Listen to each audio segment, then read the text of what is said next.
నా గొడవకు సంతృప్తి, అన్యాయం అంతరిస్తే నా గొడవకు ముక్తి ప్రాప్తి, అన్యాయాన్ని ఎదిరించినోడు నాకు ఆరాధ్యుడు అని ప్రకటించినటువంటి ప్రజాకవి కాళోజీ నారాయణరావు. ప్రజా హృదయ ఘోషను నా గొడవగా వినిపించాడు ఆయన. సమాజంలో ఉన్నటువంటి వ్యత్యాసాలు, అంతరాలు, అవి సామాజిక అంతరాలు, ఆర్థికపరమైనటువంటి అంతరాలు, అన్నిటికీ మించి భయంకరమైన నియంతృత్వం, ఆధిపత్యం, ఇవి సృష్టిస్తున్నటువంటి విలయం, విషాదం, వాటిని చూసి కరిగిపోయిన ఆయన హృదయ ప్రకంపన కవిత్వంగా వెలువడింది. అది నా గొడవ.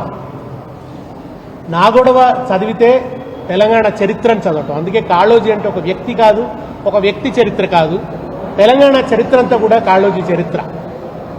వరవరరావు గారు ఒక గొప్ప మాట అన్నారు, మనం వరంగల్కు వెళితే చూడవలసినవి రెండు, ఒకటి 1000 స్తంభాల గుడి, 2 కాళోజీ నారాయణరావు అన్నాడు ఆయన. ఇద్దరూ చరిత్రకు సాక్షులు. ప్రాచీన చరిత్రకు సాక్ష్యం 1000 స్తంభాల గుడి అయితే, ఆధునిక చరిత్రలో ప్రజా చైతన్యానికి, ధిక్కారానికి సంకేతంగా నిలిచినవాడు కాళోజీ నారాయణరావు. అక్షర రూపం దాల్చిన ఒక్క సిరాచుక్క 1,00,000 మెదళ్లకు కదలిక అన్నాడు ఆయన. నేను ఎందుకు కవిత్వం రాస్తున్నాను అని అంటే, అది నా పొలిటికల్ స్టేట్మెంట్ అని చెప్పాడు ఆయన. నేను కవిత్వం అన్నది కేవలం ఏదో పండితుల్ని అలరించడానికో, లేదా కళా విలువల్ని ప్రదర్శించడానికో, నా ప్రతిభను చాటుకోవడానికో నేను కవిత్వం రాయడం లేదు. అది ప్రజల హృదయాల్ని కదిలించడానికి, పాలకుల్ని ప్రశ్నించడానికి, ఒక పొలిటికల్ స్టేట్మెంట్ లాగా, ఒక ధిక్కారంగా నేను కవిత్వాన్ని వెలువరుస్తున్నా అన్నాడు.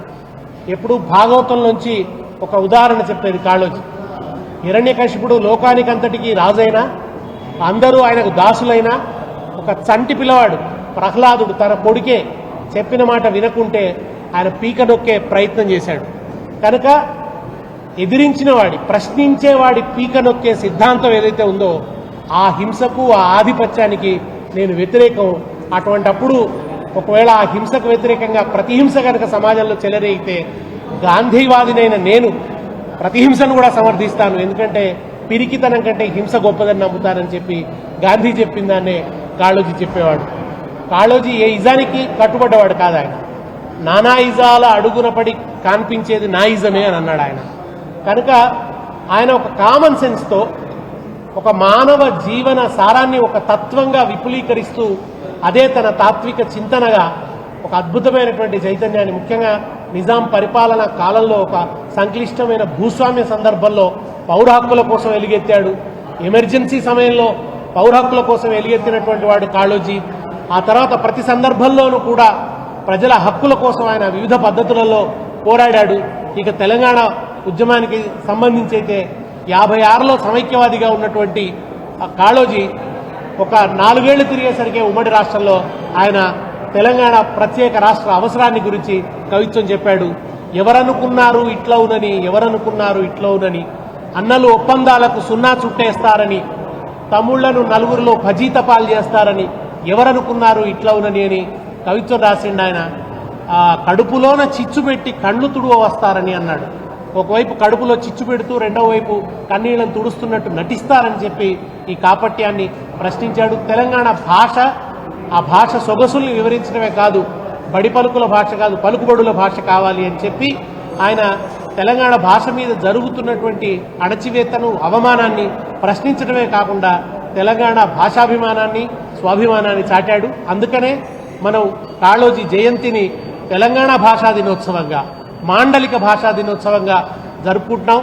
ఇది తెలంగాణ ఏర్పడిన తర్వాత, ఇంతకుముందు లక్ష్మయ్య గారు చెప్పినట్టు, కేసీఆర్ గారు ఆయన జయంతిని భాషా దినోత్సవంగా ప్రకటించారు. ఆయన పేరున ప్రతి ఏటా ₹1,00,000 అవార్డునిచ్చేటువంటి పద్ధతిని కూడా కేసీఆర్ గారే అమల్లోకి తీసుకొచ్చారు. అదే కాకుండా ఆయన పేరిట మనం ఒక హెల్త్ యూనివర్సిటీకి ఆయన పేరు పెట్టుకున్నాం.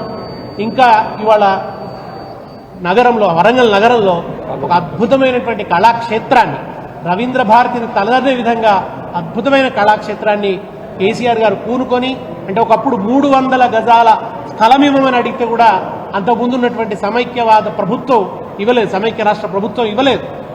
కాళోజీ మరణించిన తర్వాత ఆయన స్మారకం కడతామని 300 గజాల జాగడితే కూడా ఇవ్వలేదు. అట్లాంటిది ఇవాళ 1500 మంది పట్టేటువంటి ఒక అద్భుతమైనటువంటి ఆడిటోరియం కాళోజీ పేరు మీద అక్కడ నిర్మాణం అయిందంటే ఆ ఘనత కేసీఆర్ గారిది. మనం కాళోజీ స్ఫూర్తిని ముందుకు తీసుకోవటం, నియంతృత్వాన్ని ఎదిరించటం, ఎప్పటికప్పుడు ఒక ప్రశ్నగా నిలబడటం, ప్రజల హక్కుల కోసం పోరాడమే కాళోజీకి మనం ఇచ్చేటువంటి నిజమైన నివాళి.